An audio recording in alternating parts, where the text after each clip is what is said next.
what you can do there is you can look at that data and you can say, okay, let me combine that data with my preferences. And that's preferences about pain potentially, but also preferences about like, what kind of birth do I want to have? What is the experience that I imagine? People are going to have different views about that. So one of the things I sometimes say is like, data is not your boss. Like data is not bossy. Data is not going to like tell you what to do. Data is an input, and you have to put on top of that input the values or preferences or constraints that you are going to face you individually. And for that reason, in almost all these places, there is no right decision. Very rare the data would boss you to a sort of particular decision. It is much more frequent that there is a right decision for you, but that's data plus preferences, values, constraints.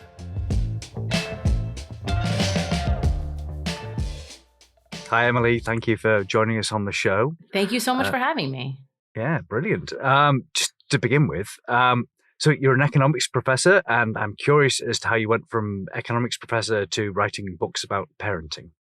So the short answer is I got pregnant and became a parent. And I found in that experience, I did a tremendous amount of work that was really informed by my training as an economist, and in particular, my training in data analysis, but was in the service of my pregnancy and my parenting. And the books, the newsletter, all of the sort of public facing stuff I do really comes out of that experience and that feeling that other people could use these tools to make better choices in their own in their own lives. That's pretty nice alignment when something you're doing at work sort of feeds into something in your personal life and it all comes together. Cool. So you've got a series of 3 books. So can you talk me through what's in each of the books? Yeah, absolutely. So Expecting Better is my first book. So I wrote this book when I was pregnant with my daughter, and it really was a kind of, it's like a labor of love in some way. Like I got pregnant and I started having these experiences in which I felt like I wasn't getting the data and evidence I needed to make the kinds of choices that I knew I had to make. And so I spent just a huge amount of time trying to analyze the data behind many of these common pregnancy restrictions and pregnancy rules and pregnancy decisions. And so the first book is really that effort. So it's kind of walking through, what does the data say about sushi in pregnancy, about prenatal testing, about epidurals, about different birth choices. And so it's it's about pregnancy. My second book is called Cribsheet. It's about early parenting. So it takes really very much the same frame of kind of data-based decision-making, but to questions like circumcision and breastfeeding and potty training and kind of things that come up in, say, the first 3 years of your kid's life. And like Expecting Better, it's very like data forward. And the third book is called The Family Firm, and it's about older kids, and it has some of the same feel. So there are some data about sleep and nutrition and school and some of the stuff that comes up a lot when we're dealing with sort of elementary school age kids.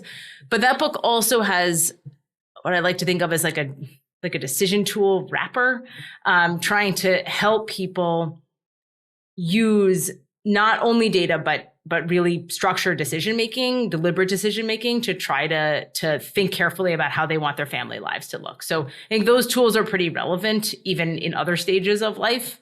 They become somewhat more relevant as your kids get older and logistics become more front and center. So that book is about the decision-making piece and kind of crafting the family life that you want, but also about, what does the data say about summer camp? Absolutely. So I have to say, I've read all 3 and they're really, really fun reads and really informative, I found.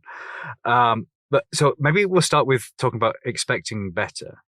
And I felt like one of the recurring themes in that book was that you got given a load of rules to follow by doctors and you're like, well, why am I following these rules? I have no idea. So can you maybe talk about how like working with data and your sort of economic thinking helped you with this process and how to deal with the rules you were given? Yeah, so I think one way to summarize the experience and the frustration of this experience was, the first time I had a like serious prenatal visit, I was like maybe 10 weeks pregnant, and I left the visit and they gave me this list. They sort of like ran after me and they were like, oh, we forgot to give you this like piece of paper. And the piece of paper was like, here are all the things not to eat.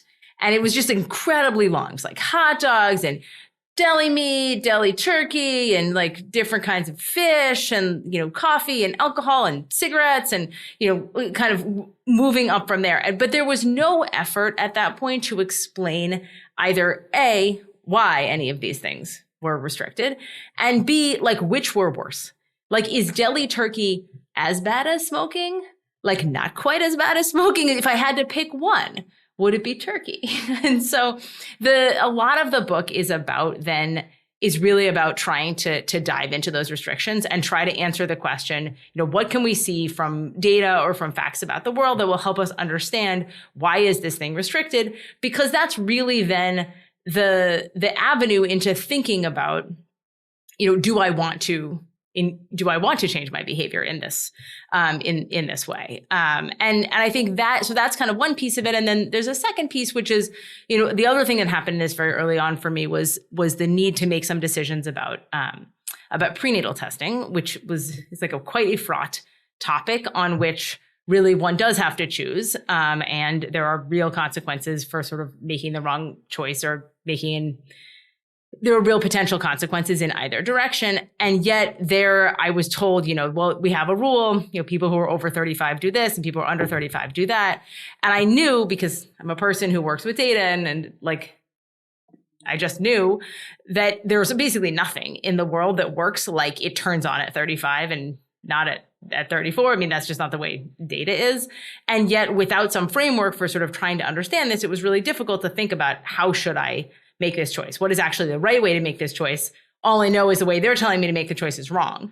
So again, in the book, sort of working through how can you frame that decision? How can you look at the right data to make that choice so it is the choice that works for you? I think it's been quite comforting to everyone who's sort of just about to turn 35. We think, oh no, the world's going to end. It's actually like, doesn't make a difference. It's like one day. But so a related thing is you're not just using data. There's a mix of like you start with the data and what's the evidence, and then there's personal decision or personal preferences built into whatever decision you make. Can you just talk a bit about how those two things reconcile? In almost all cases, there has to be some personal preference playing a role in the choices that you make. So like an example is like an epidural. So an epidural is a form of pain relief in labor. And one sort of starting place for thinking about, do I want an epidural, is, what is the kind of data on the benefits or the downsides? What are the risks of this? And you can go through the data, and I do in the book sort of talk about potential differences in recovery or, length of labor, which is kind of the sort of biggest potential trade-off there. So you can look at all of that.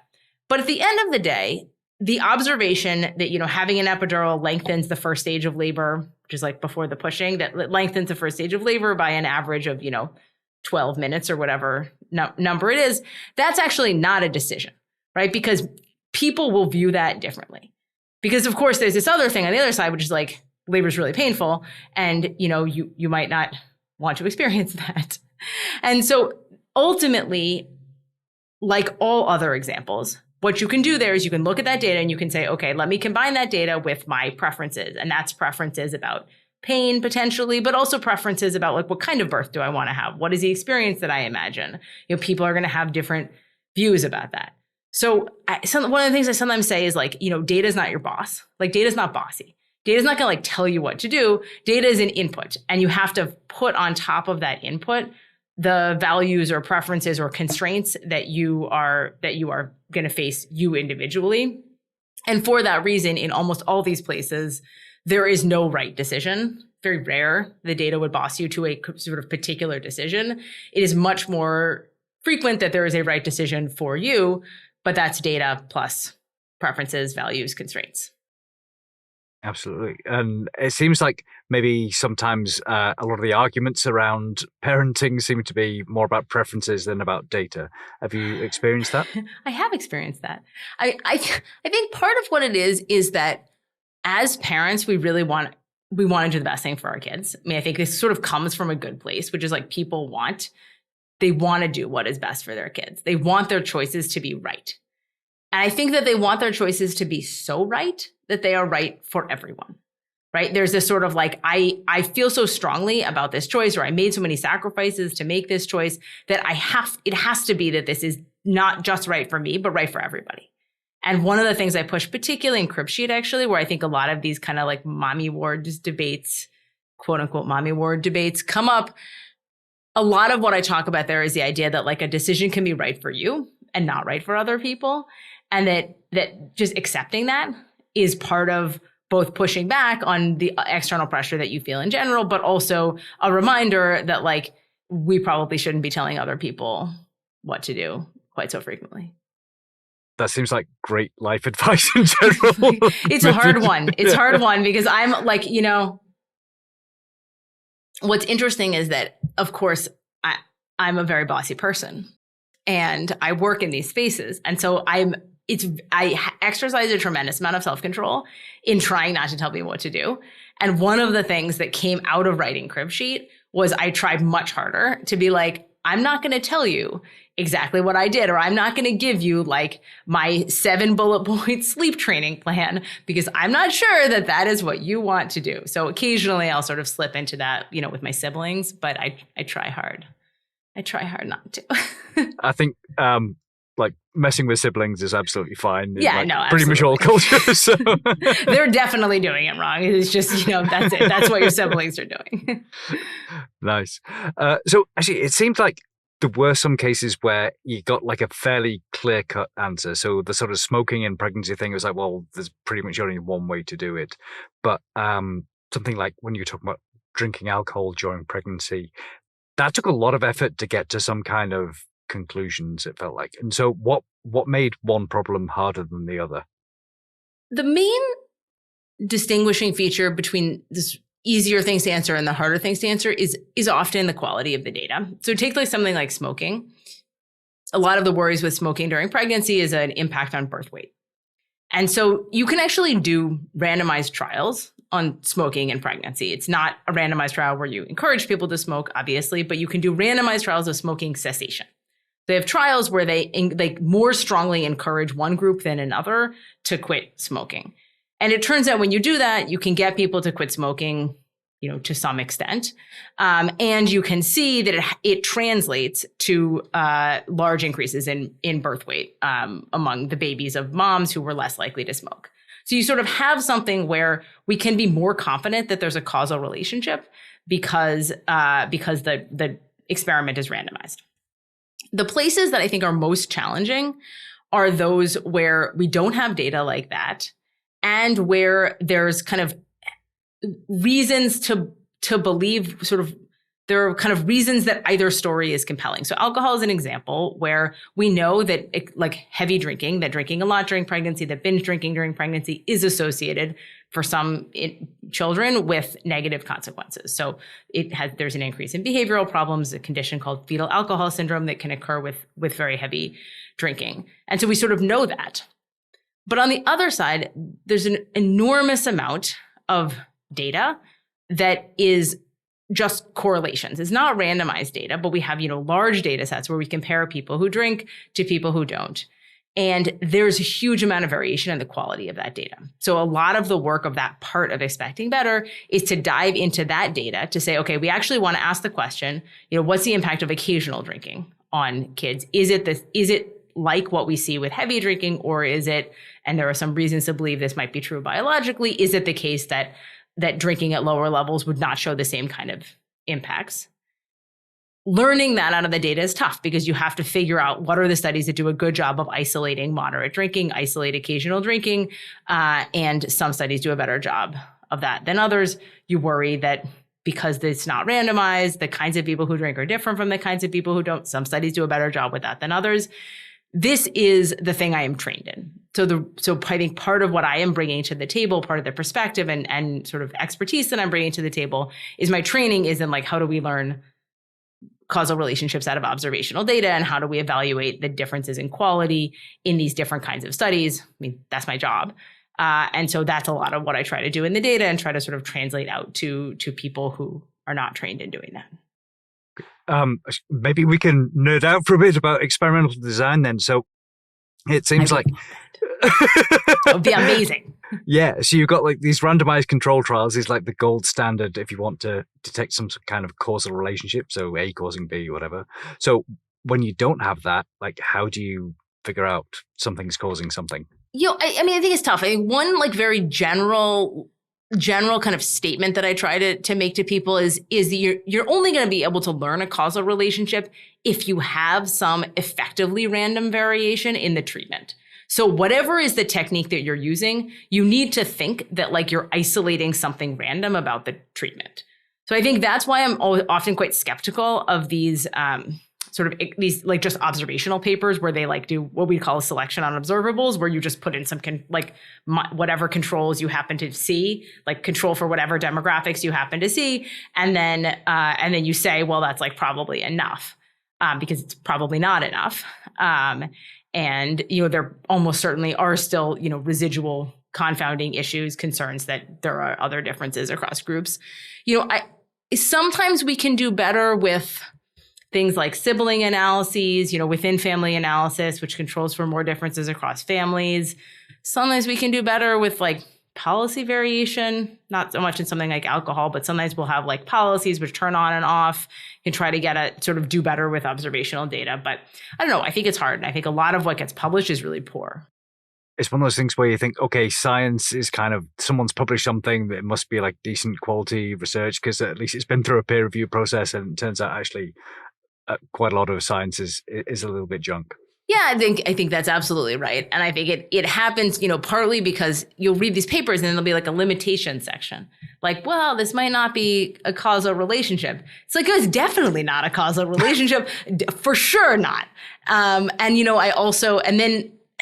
don't know. I find this kind of thing very frustrating because it does feel like it gets translated out. Like the incentives for people are almost sort of messed up by like what media is interested in covering. And so you'll have, one day coffee makes you live forever, and then the next day it kills you. And like, it's like, those cannot possibly both be true. And the answer is like, neither of them is true. They're both just terribly wrong. Nice. So I guess one thing that strikes me with this is that once you're trying to figure out some kind of causality and you've not got this kind of really fancy randomized controlled trial, you need some kind of domain knowledge there. So you need to understand maybe the underlying processes. So how important is this domain knowledge? I think it's often important. I mean, I think part of the like tenor of, part of the sort of underlying, if we think about our approach to data as more Bayesian, right, as more about sort of having a prior set of beliefs that are informed by other aspects of the world or other evidence we have and so on, and that then every individual study is going to like add and sort of move our prior in some way. I think it can be valuable there to think about some relationships seem more plausibly true than others based on biology. And so there's like your prior is like in a different place. And that is part of, where the belief that you should end up with at the end. And I mean priors, they're not in like sort of things I think or wish were true, but priors in like a sort of formal sense of like informed by existing evidence of various types. I think the other piece of this is that sometimes, even though we don't have randomized trials, we do have better kinds of data or other things we can do with data as a test. So like an example in the context of alcohol and consumption and pregnancy is a lot of what you worry about is sort of demographic differences in people who drink and don't drink. And one of the things you can do is like look at paternal drinking. We're sort of thinking about like dads as a kind of placebo, like as a kind of control group is a wrong word, but as a placebo test where basically the demographic, the sort of demographic features are similar, have sort of a similar kind of bias. But of course, the sort of plausible relationship with infant health is not there. And so there are some like clever things people have done with data to try to get at some of these questions. So one of the things in Cribsheet you were talking about is sort of recently become a hot topic in the UK. So the NHS has just launched this big promotional campaign about weaning children onto solid food. 'Cause apparently, like a lot of first-time parents don't know this. It's this big campaign about, well, when should you give your child solid food? So when are they? So tell me more. We don't have this in America. I mean, we have solid food in America, but like, what is the concern? Is it that people are giving their kids solid food too early or too late or never? I think both. It's just wrong in all the directions. Yeah. Okay, got it. I know you talked about this a bit in Cribsheet. So can you tell me what the data says about So babies should be introduced to solid food sometime between 4 and 6 months. And that used to be there used to be more of a push for sort of 4 months. And increasingly in the US, at least, people have tried to push it back to 6 months. And the reality is that some babies are ready for solid food at 4 months and some babies are ready at 6 months. And some of it is about figuring out, does your baby seem interested in food? Are they able to sort of sit up and hold their head up in a reliable way? And so there's a little bit of sort of parenting guesswork. One of the other things that comes up a lot is the question of what's the right first food, right? There's a sort of traditional, in the US, the traditional first food is rice cereal, and people would give their kids rice cereal and they would move up to purees. Now there's a push in some circles for what we call baby-led weaning, where you start by just giving your kid the food that you eat, in smaller pieces. It's not quite that simple, but it's some effective version of that. And you'll get people on both sides. As an example of something where people will say, well, if you do baby-led weaning, your baby's going to choke immediately.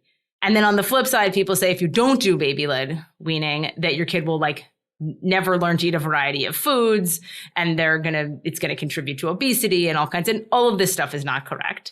There's very little evidence that either thing is good or not good. So this is something where the data says, do what you want. And then the answer to what you want is kind of what are your preferences, and people have different views about the ways that they want to introduce foods. But sort of outside of the very broad scaffolding of don't do it before 4 months, you do want to start introducing solids by about 6 months, and giving your kid access to a variety of different foods is broadly good. Other than that, it's a very kind of choose your own adventure experience. So again, it's one of those things where there's maybe a lot of panic, and there's probably a few parents who, I don't know, they're feeding their children potatoes at 2 months or something. Someone not feeding. People will there's used to be this advice to put rice cereal in the baby's bottle almost immediately so they would sleep better. That's not right. Don't do that. So there are a few sort of old wives' tales that are don't do it.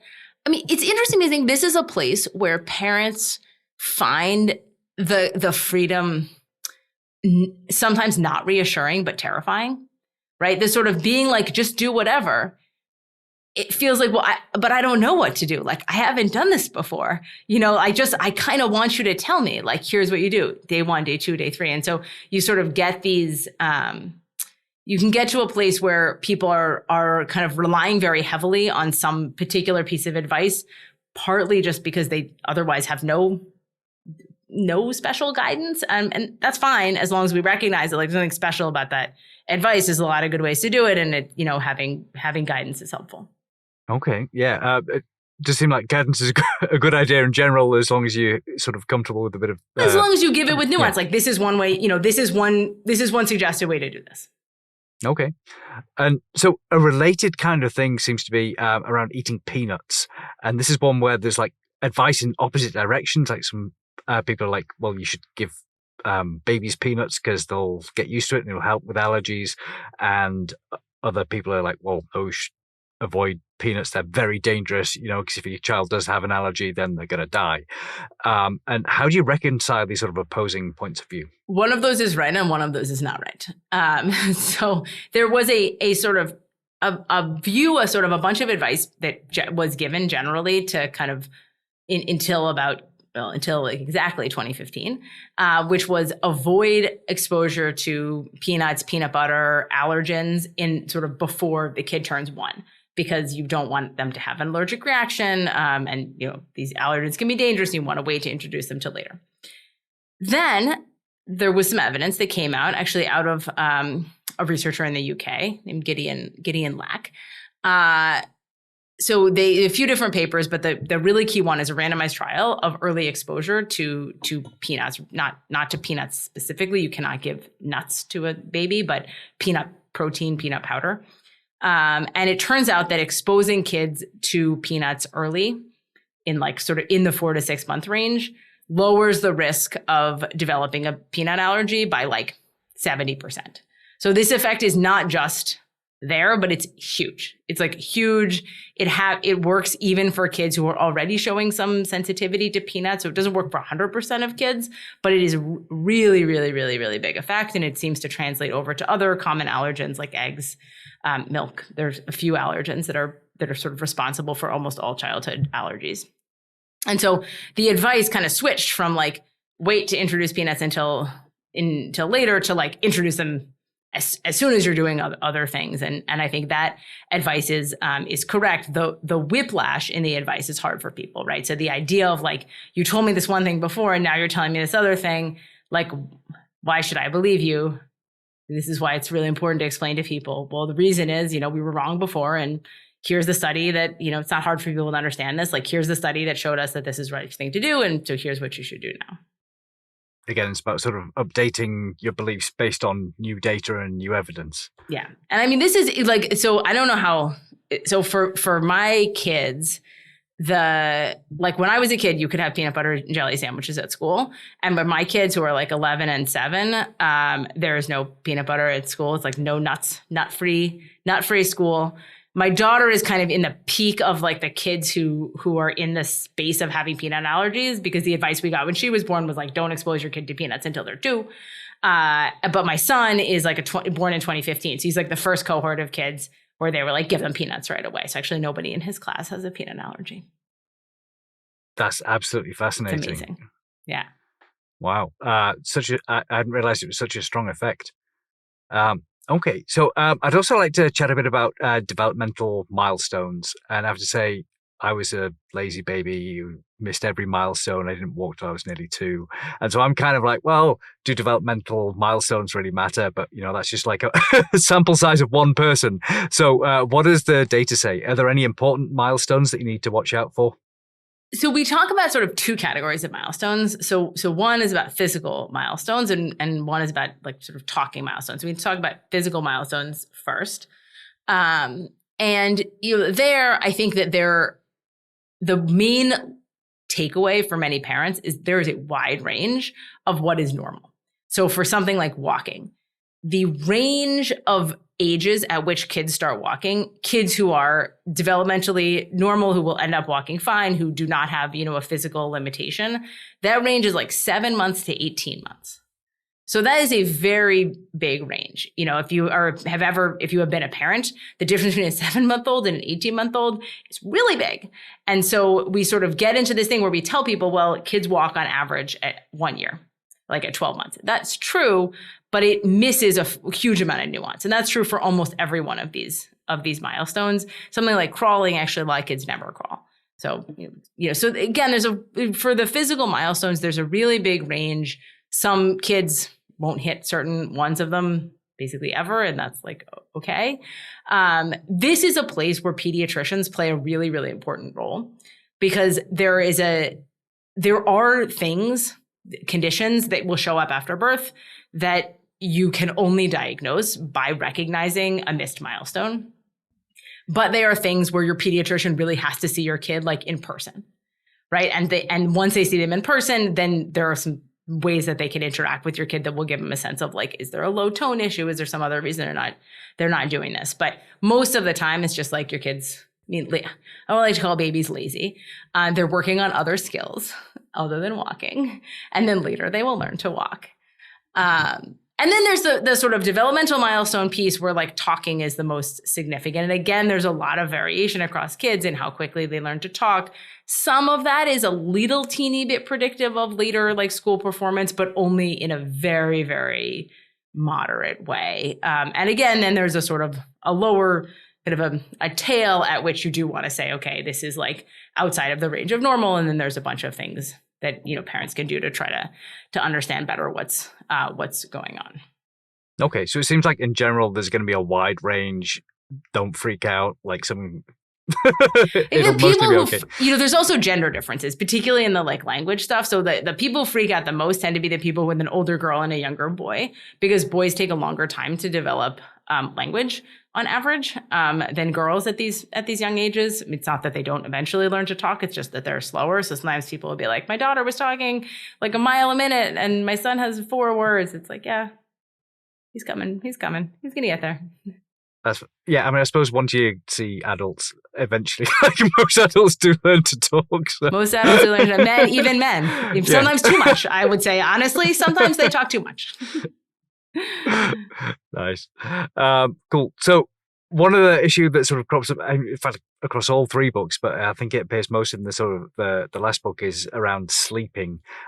I figure this is like kind of relevant to adults as well. It's like, do adults get enough sleep? Do your children get enough sleep? So is there any sort of insights you found around like what's a good amount to sleep? I find sleep to be like the most fascinating thing because it is really important. Basically all animals, like all mammals at least, sleep, and many non-mammals, even like animals that like swim. So like dolphins will like they can rest half of their, I realize this is not relevant to parenting, but dolphins will sleep half their brain at a time. So you have like half of it awake so you can like remember to breathe, and the other half is not awake, and then they can switch. So it's very clear that sleep is like incredibly important, but we have no idea why.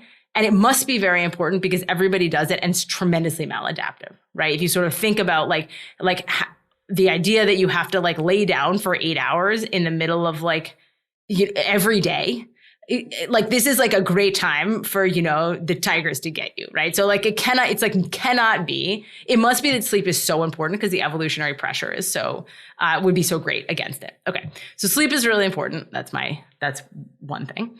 And when we think about kids, there's like most kids are probably not getting as much sleep as they should. So the kind of average sleep needs vary across age groups, but even get to like elementary and middle school, kids need like 9 to 11 hours of sleep a night. And I think for little kids, a lot of the barriers to sleep are just like kids have a hard time going to sleep, and there are some things there. But with little kids, they tend to be able to nap. There's like a lot of ways for them to get a lot of sleep in. With older kids, I think we start getting into a place where kids are just not sleeping enough. And you see changes in sleep, not having enough sleep, translating to like lower performance on tests, to like worse behavior. And so we see this actually in randomized trials. So you can see in adults where if like you bring adults into a sleep lab and you keep them up all night and then you give them a test, you do this with college students, they think that they did great on the test, but actually they do very poorly. So it's like, that resonates. But with kids, you can't keep them up all night, obviously. But when they do experiments where they have like elementary school kids and they have their parents keep them up like 4 days in a row for 1 extra hour. So pretty small manipulations. And then at the end of the week, they'll have them come and do tests. Actually, that lost hour for like 4 nights translates to like worse performance on these tests, and their parents saying that they're acting like, that they're acting out and like all kinds of stuff. So really like sleep for kids is something that I think people don't prioritize enough. And then people ask me, well, how do I know how do I know my kid's getting enough sleep? And that turns out to be one of the easier questions to answer. So one thing is like, they shouldn't be sleepy. So if your kid is like falling asleep in class or, says that they're super tired at school, then they are not sleeping enough. And the other test is what we call weekend oversleep. So most of us wake our kids up for school in the morning, or there's like some way in which they're sort of woken up for school artificially. And then on the weekends, maybe that doesn't happen as much. If you let your kids sleep in on the weekend and they're sleeping like an extra 2 hours, they're not getting enough sleep during the week.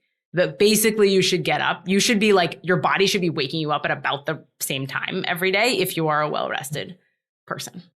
So a lot of that sort of rings true, like the idea of sort of college people just like staying up all night trying to finish some essays, trying to cram for their test, and then being like, I probably killed it. In fact, actually, a lot of like data scientists as well should do the same. All working professionals, trying to cram, getting stuff done. So actually related to this idea of like finding enough time for sleep is sort of finding time for things more generally. And I think it's particularly true for working parents is, basically where do you find the time for everything? Maybe we'll start off with like, is there any data on just having 2 working parents have an effect on the child? No, I mean, there is data, but it doesn't have an effect. Like when we look at things like, people ask like, is it better to have one parent work and one parent stay home? People work part-time, et cetera. Like that data, it's not very good because very easy to learn from, let's say, because the characteristics of families where both parents work or where, versus families where one parent stays home, those tend to be very different on a bunch of dimensions. But to the extent we have links, we have data that tries to sort of link these things, we really don't see much in either direction. Just like any effects that you see are small. So they're probably actually zero, or that they're sort of swamped by every other thing. But to the extent that you even believed what we saw, it would not be like, they're not important. They're not like magnitude wise important effects. So I think, that says to me, like, there's a lot of good ways to organize your family. You got to kind of figure out what are the ways that work. What are the ways that work for you? And I also, let me say one other thing about this, which is that when this is framed, at least when we talk about this in the US, it's sort of often framed as like, well, should I have a stay-at-home? Should there be a stay-at-home mom or not? And I think I really don't like that framing, because I think both it is like incredibly heteronormative, it's really gendered. Why is it not a stay-at-home dad? Why are there not two moms? But also, I think it neglects the fact that actually there may be more choices than are recognized by the idea of kind of one parent works and one parent doesn't work.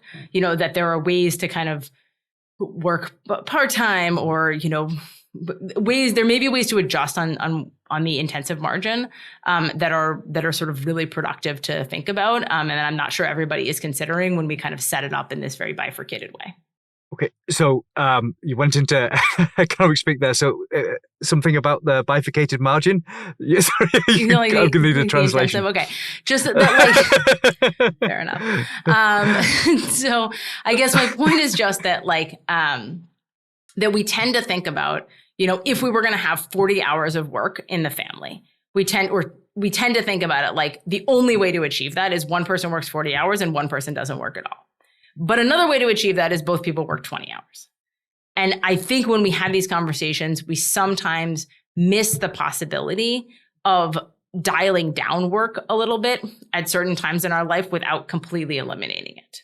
I think that's something where I would like employers to have a better handle on, how can we retain talent by recognizing that there are stages of people's lives in which they would like to, not work 90 hours a week, but they may eventually be interested in returning to 90 hours a week. We don't have that much of that set up. Yeah, so a lot more flexibility in the workplace seems like a great idea. And just sort of related to this, so you're a professor of economics, you've written 3 books, and you've got your own parent data organization, and you're doing work with the National Bureau of Economic Research. So you've got a lot of things going on as well as being a parent. So I'm hoping you have some good productivity tips if you're juggling all these different things. Not really. I don't know. Most of my productivity tips involve outsourcing. So we're very so I have a partner, although he also works a lot. We have some really amazing childcare, which I always think is important to acknowledge, because somebody else is doing at least some subset of my childcare and other things in my house. And then we try to I try to have everything be really regimented, which is sort of boring, and I think makes me a somewhat boring person, but ultimately is probably the key to making anything work. Okay, so I think boring's fine, but that's interesting that being regimented and doing things with, in order to a schedule is actually the secret sauce to productivity. I think not for everybody, but for I think being regimented and being able to do many things at the same time are kind of my key things. I can write while my kids are yelling at me. And if I wasn't able to do that, I don't think I would be able to write as much as I do. Cool. All right. So one thing I noticed about the last book you wrote, so The Family Firm, is once you start getting into older children, it's a lot more cultural issues rather than the biological stuff. So with pregnancy, it's well, okay, the biology just says smoking's bad, but when you're trying to raise a child, it's more about, how do I feel about this culturally? So I guess how does this affect the data side of things to begin with? The main challenge when we get into these areas is that the effects are more heterogeneous. They're more different for different kids. And that's going to be partly because kids are more different, but partly because their cultural context is more different. And so it's harder to use the data, even the data we have, to draw conclusions about the population we might be interested in, right? So with something like some of these questions in pregnancy, it's a little bit easier to say, look, the biology is kind of working the same way. So even though this data is from, the Netherlands, like I feel like confident that, we could use it to speak to the US or the UK or whatever. When we're talking about schools, I don't feel confident that I could say, we studied this school, different kinds of schools in the Netherlands, and we're going to like use that to speak to, charter school quality or something. In the US, like the context is just way, way, way too different. And so I think that limits the scope of the data we can bring to bear on these questions. And at the same time, I think a lot of the kinds of choices that parents make are going to matter really differently for different kids. And that won't be captured on by the average. So even if you had a great study on the right population that told you the average effect, it wouldn't necessarily tell you the effect for your kid. And it could be very different. And I think that's to some extent true in some of these earlier things, but just to a much, much lesser extent. That's really interesting. So in general, like the cultural stuff is much more localized and, well, obviously it doesn't translate across cultures. So I guess from a decision-making point of view as a parent, like how does this sort of different data, like the more cultural data affect the decision-making process? I mean, I think part of what I emphasize in the third book, in The Family Farm, is the idea that like you need a decision-making process. And so some of what you're going to bring to bear on your decisions is different kinds of evidence. And that could be data from other cultural contexts. It could be data that's like not quite so good, but is from your context and can be information about your kids. There's many different pieces of information you want to bring to bear. I think the most important thing is to think deliberately about the choices that we're making. And so sometimes we have to recognize, like, I don't know what the right decision is here. Like, all I can be confident about is that I've made the decision in the right way, that I've thought about the options, that I've sort of clearly articulated, like option A versus option B, that I've gotten the information I need, that I've made the decision thoughtfully. And at the end of the day, you're often not going to really know if you're right. In the moment, you may never know if you're right, which is different from little kids, right? So sometimes with little kids, it's like sleep training. You make a decision to sleep train. You can see how it goes. You're basically going to find out if like it helps your kid sleep or not. You're going to find that out real fast. With bigger kids, you can make some choice and you just be like, well, I don't know. I make a choice about give my kid a phone. When to give my kid a phone, I'm never going to learn if that was the right choice. I'm literally never going to find out if I made the right choice or not. Yeah, it's like even if you have twins and give a phone to one, that's going to be a weird situation. Right. Yes, active experimentation. The sample's too small also. Like, forget it. You need to have like many sets of twins. Nice. All right. So I think like a lot of our listeners are kind of interested in like working with data or figuring things out using data. So a lot of the stuff you did was, it seemed like you were doing a lot of literature reviews and going through vast amounts of evidence. So how do you get started trying to understand things using other people's data?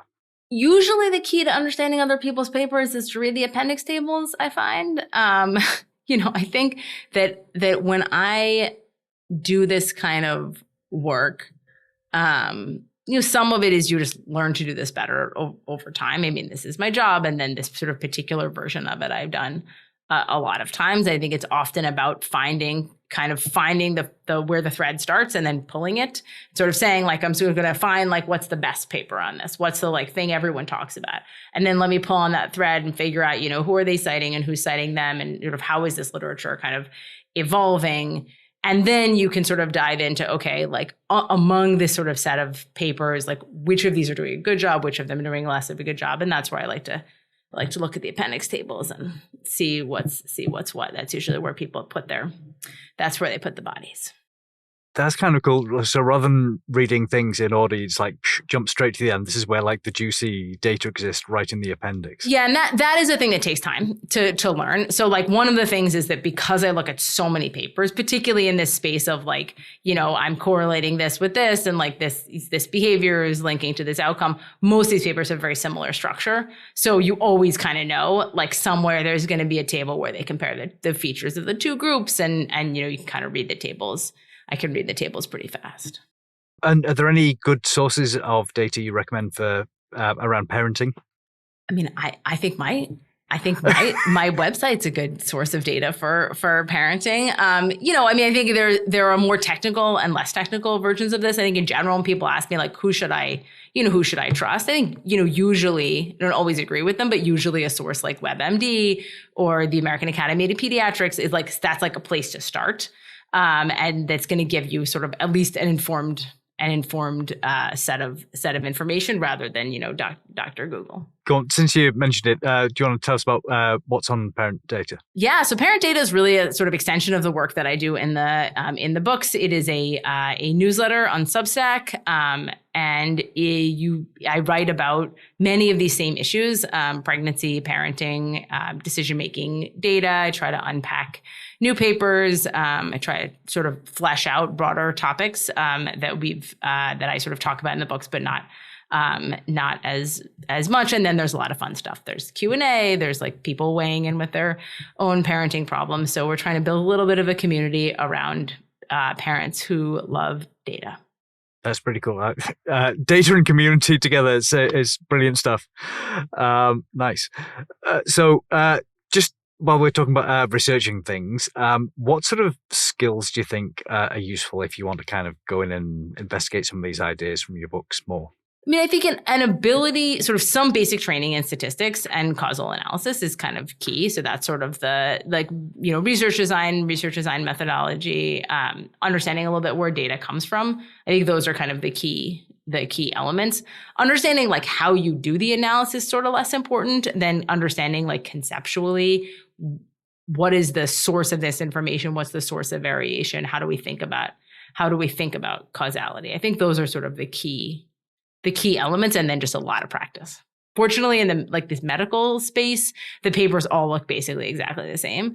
And so once you kind of learn how to read them, you can digest them pretty fast. So it seems like, I mean, we had a little nerd out about experimental design before, but it seems like that's the kind of the key then, like understanding how the experiment was set up is more important than maybe just, I know the details of like this particular model type. Yeah, I mean, I think that's at the core, all of these papers are going to rest on, what is the source of variation? What is the claim to exogeneity? The claim to what is the claim to random variation in the treatment?